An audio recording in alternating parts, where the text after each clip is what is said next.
Halo pemirsa, kembali lagi di Wanyu Sore. Selebgram Lisa Mariana secara resmi dinyatakan sebagai tersangka dalam perkara dugaan pencemaran nama baik mantan Gubernur Jawa Barat Ridwan Kamil atau RK.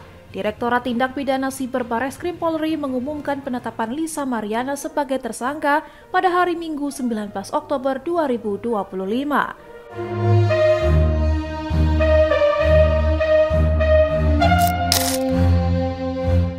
Informasi lainnya pemirsa, Badan Riset dan Inovasi Nasional BRIN menemukan bahwa air hujan di wilayah Jakarta telah tercemar partikel mikroplastik.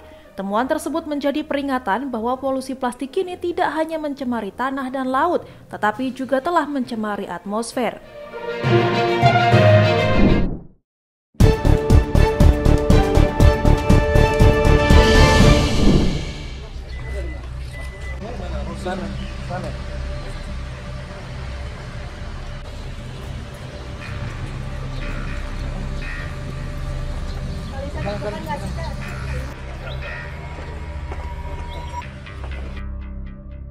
Bareskrim Polri resmi menetapkan Lisa Mariana sebagai tersangka kasus pencemaran nama baik terhadap Ridwan Kamil. Status tersangka ditetapkan setelah penyidik melakukan gelar perkara dan menemukan cukup bukti terkait laporan tersebut. Lisa dikabarkan telah menerima surat panggilan resmi dari pihak kepolisian sejak Jumat malam.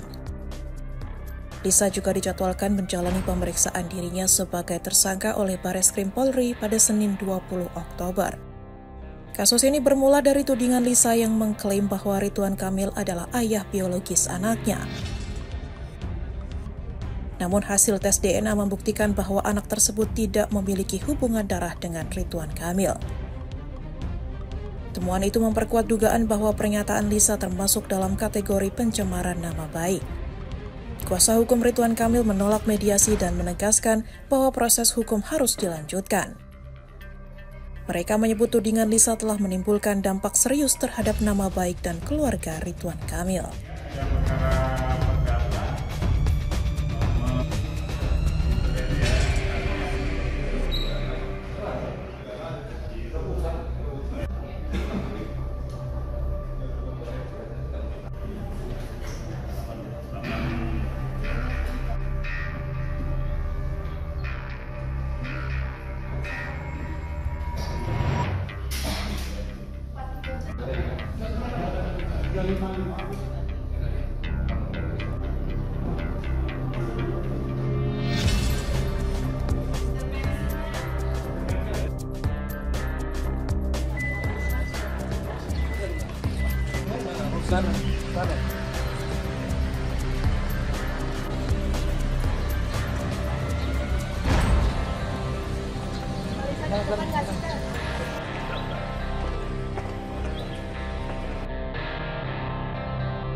Tim hukum mantan Gubernur Jawa Barat Ridwan Kamil atau RK menyambut baik langkah Bareskrim Polri yang menetapkan selebgram Lisa Mariana sebagai tersangka dalam kasus dugaan pencemaran nama baik. Pihak RK menilai keputusan tersebut menunjukkan profesionalitas penyidik dalam menangani perkara itu. Menurut kuasa hukum RK, Muslim Jaya Butar-Butar, Ridwan Kamil kemungkinan sudah mengetahui kabar penetapan tersangka itu. Ia menambahkan kliennya cukup percaya bahwa kebenaran pada akhirnya akan terungkap. Hari ini, Lisa Mariana dijadwalkan menjalani pemeriksaan sebagai tersangka di gedung Bareskrim Polri. Ketika ditanya soal kemungkinan penahanan terhadap Lisa, Muslim enggan berspekulasi. Penetapan status tersangka terhadap Lisa dilakukan pada Jumat 17 Oktober 2025 setelah penyidik melakukan serangkaian pemeriksaan. Surat panggilan pemeriksaan sebagai tersangka telah diterima Lisa sejak Jumat malam. Tentu kami selaku kuasa hukum mengapresiasi langkah dari Barreskrim menetapkan Lisa Mariana sebagai tersangka. Dari mulai awal pemeriksaan, penerimaan laporan, pemeriksaan saksi, pengumpulan bukti-bukti, termasuk juga pemeriksaan tes DNA sampai dengan penetapan tersangka dilakukan secara profesional.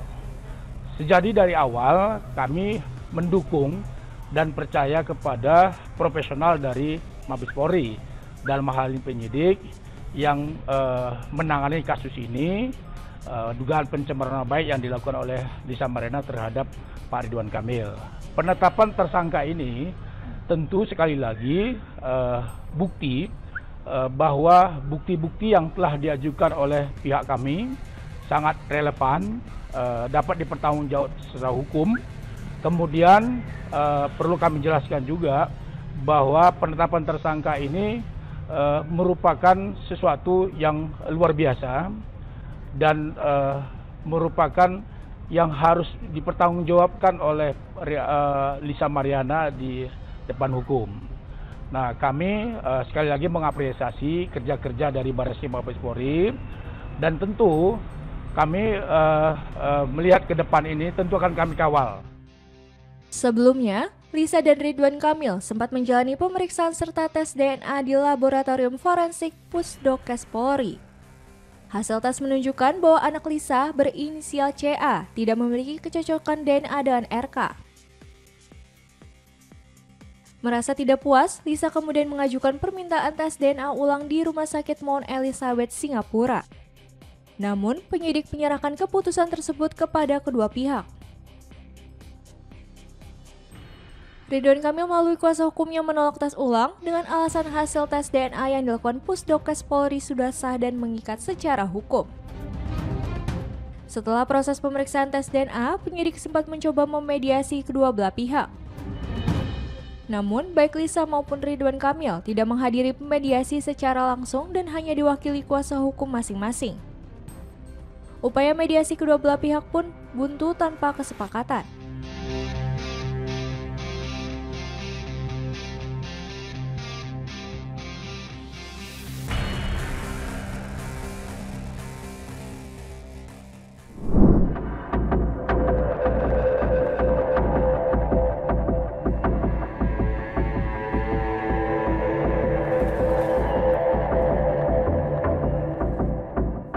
Menteri Pendidikan Tinggi, Sains dan Teknologi Mendikti/Saintek Brian Yulianto menyampaikan bela sungkawa atas meninggalnya mahasiswa Universitas Udayana Unut Bali Timothy Anugrah Saputra.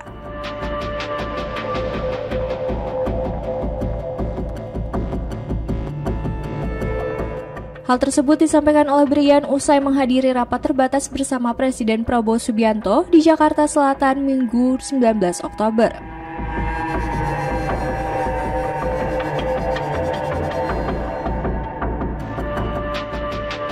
Brian menegaskan pihaknya telah berkoordinasi langsung dengan Rektor Universitas Udayana untuk menangani kasus ini. Ia juga menyampaikan simpati dan duka cita mendalam kepada keluarga korban.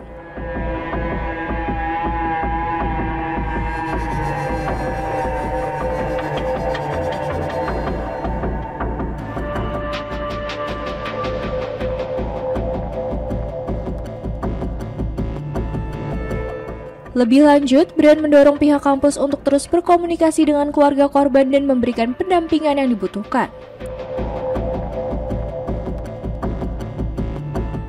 Ia menekankan bahwa kampus harus menjadi ruang yang aman dari segala bentuk kekerasan dan perundungan. Brian menambahkan Rektorat UNUT telah membentuk tim khusus untuk melakukan penyelidikan menyeluruh, mendampingi keluarga korban, serta menjaga situasi kampus agar tetap kondusif.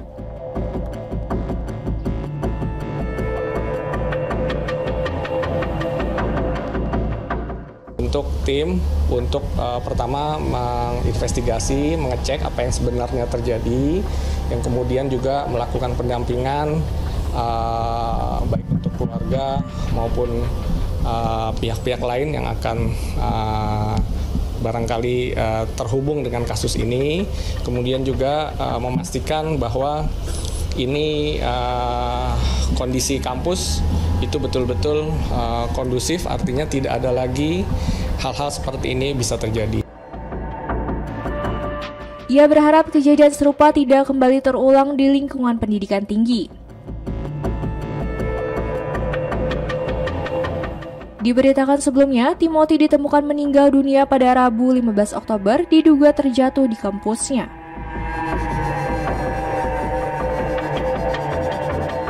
Dari hasil pemeriksaan medis, diketahui Timothy mengalami pergeseran dan patah pada tulang pinggul kiri dan kanan, tulang lengan bagian atas patah, dan tulang sendi kanan patah.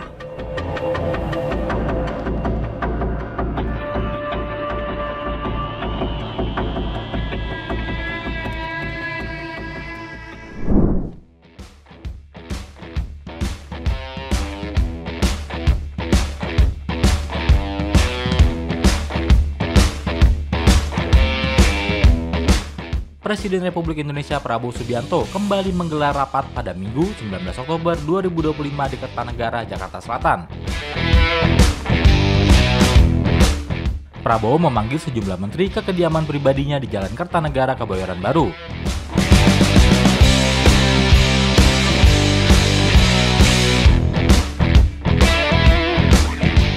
Hal tersebut dikonfirmasi langsung oleh Menteri Sekretaris Negara Prasetyo Hadi.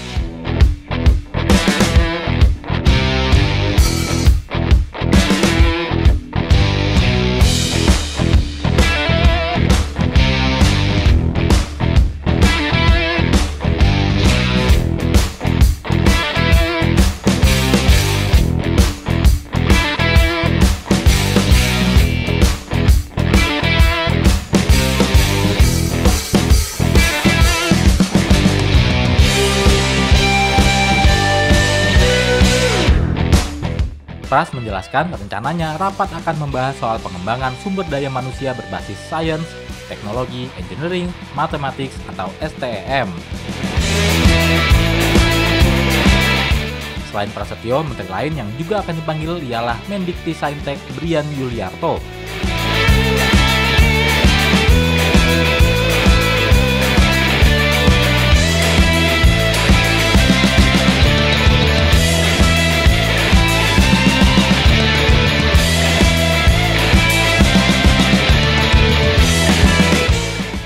Beberapa pekan terakhir, Prabowo kerap memanggil menterinya di akhir pekan. Pada Minggu 12 Oktober 2025 lalu, Prasetyo menekankan pertemuan dengan menteri di malam hari sebenarnya rutin dilakukan Prabowo.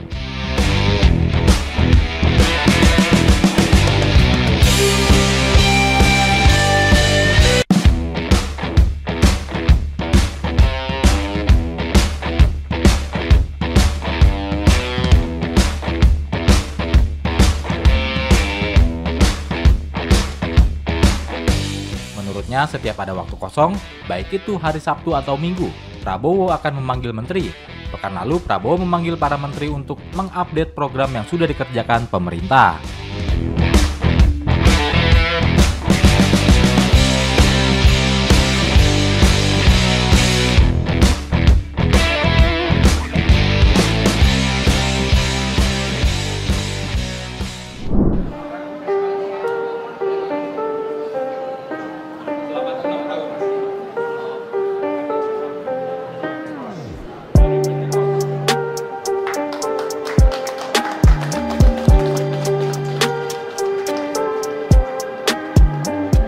Sekretaris Kabinet Letkol TNI Teddy Indrawijaya menjadi idola bagi ibu-ibu untuk bersalaman dengannya.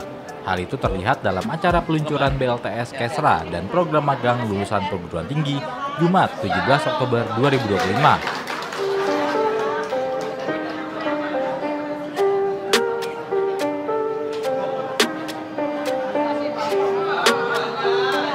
Pembagian BLTS Kesra itu juga dihadiri oleh sejumlah menteri di Kabinet Merah Putih Presiden Prabowo Subianto.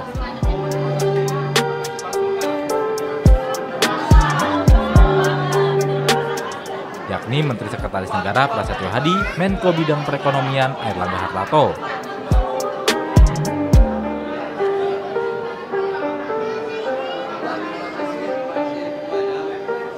Momen tersebut terlihat saat Teddy yang berjalan ke ruangan dan langsung disambut oleh ibu-ibu untuk bersalaman.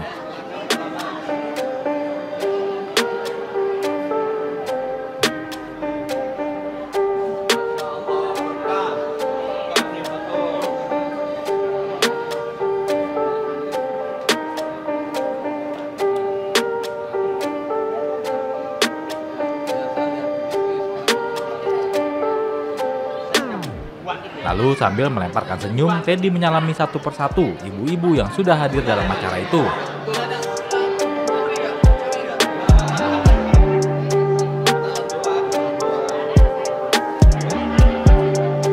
Ia mendapat sambutan yang meriah dan doa dari ibu-ibu yang menyambut baik kedatangannya.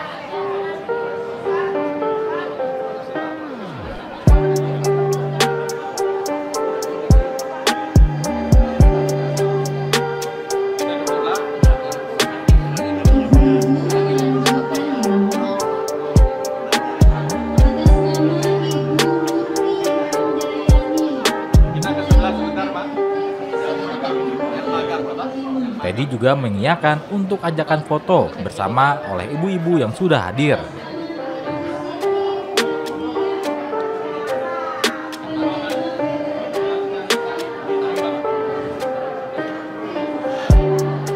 Bahkan Menko Perekonomian Airlangga Hartarto sampai bilang bahwa Teddy adalah yang paling dikenal ibu-ibu dalam rombongan.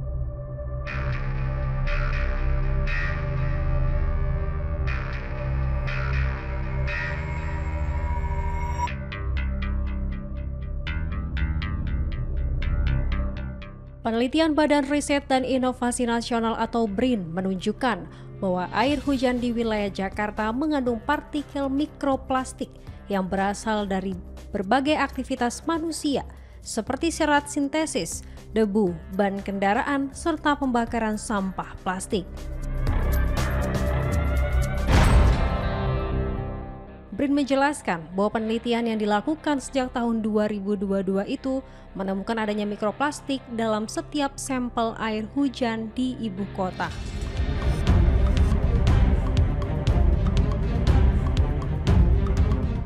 Partikel plastik berukuran mikroskopis tersebut terbentuk dari degradasi limbah plastik yang melayang di udara akibat aktivitas manusia.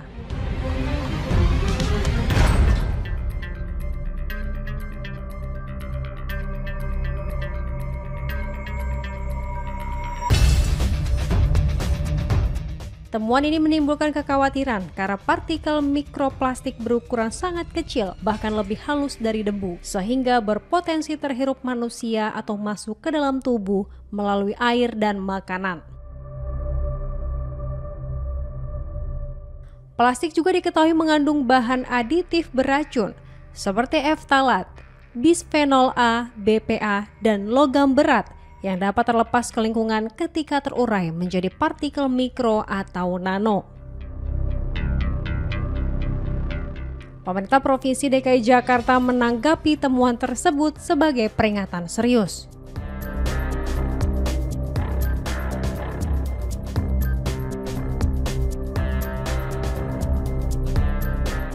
Pemprov berkomitmen memperkuat program pengendalian sampah plastik dari hulu hingga hilir, serta memperluas pemantauan kualitas udara dan air hujan secara terpadu. Dinas Lingkungan Hidup DKI Jakarta saat ini tengah berkoordinasi dengan BRIN untuk memperluas pemantauan mikroplastik dalam udara dan air hujan. Upaya ini akan menjadi bagian dari Sistem Jakarta Environmental Data Integration atau JEDI, yaitu platform pemantau kualitas lingkungan berbasis data.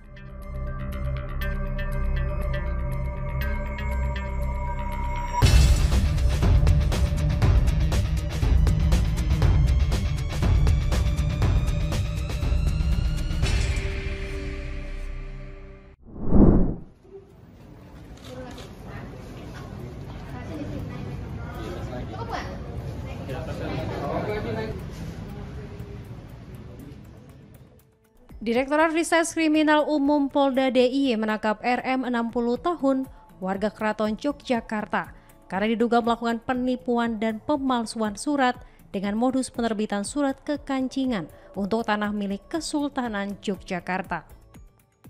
Kasus ini terjadi di wilayah Kapanewon, Tanjung Sari, Kabupaten Gunung Kidul.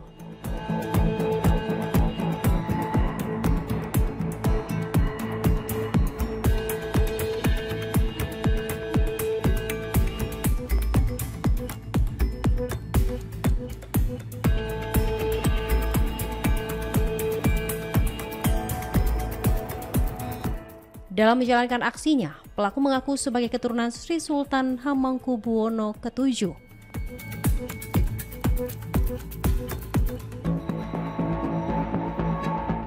Dengan klaim tersebut, tersangka berhasil meyakinkan korban bahwa dirinya memiliki wewenang untuk menerbitkan izin pemanfaatan atas surat kekancingan atas tanah kesultanan. Akibat perbuatannya, korban mengalami kerugian sekitar 900 juta rupiah.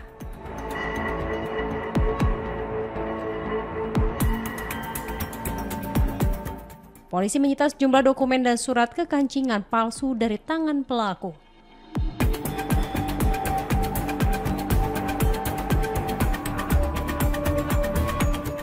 RM yang diketahui merupakan residivis kini terancam hukuman penjara hingga 6 tahun.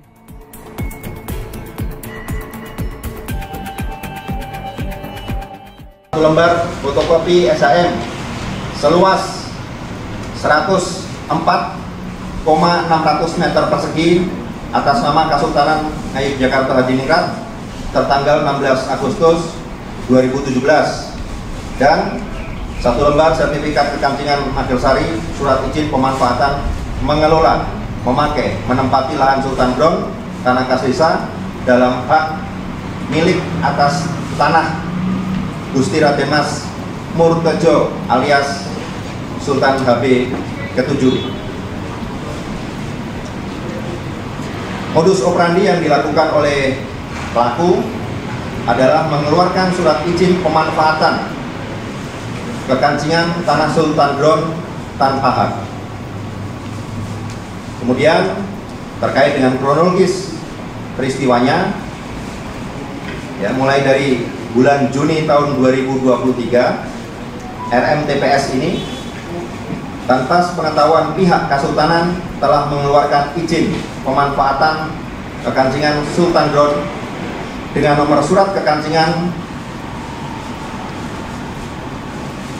yang teratas nama pelapor berupa objek tanah seluas kurang lebih 60 meter persegi yang terletak di Kapanewon, Tanjung Sari, Kabupaten Gunung Kidul. Dan pada saat ini di tanah tersebut oleh pelapor telah berdiri bangunan 3 lantai yang tujuannya untuk kafe dan restoran.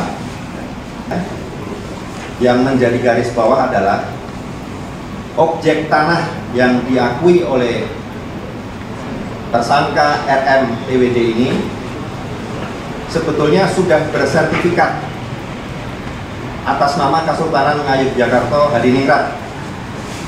Jadi secara hukum positif sudah sah atas nama Kesultanan Yogyakarta Hadiningrat yang dikeluarkan oleh pihak BPN.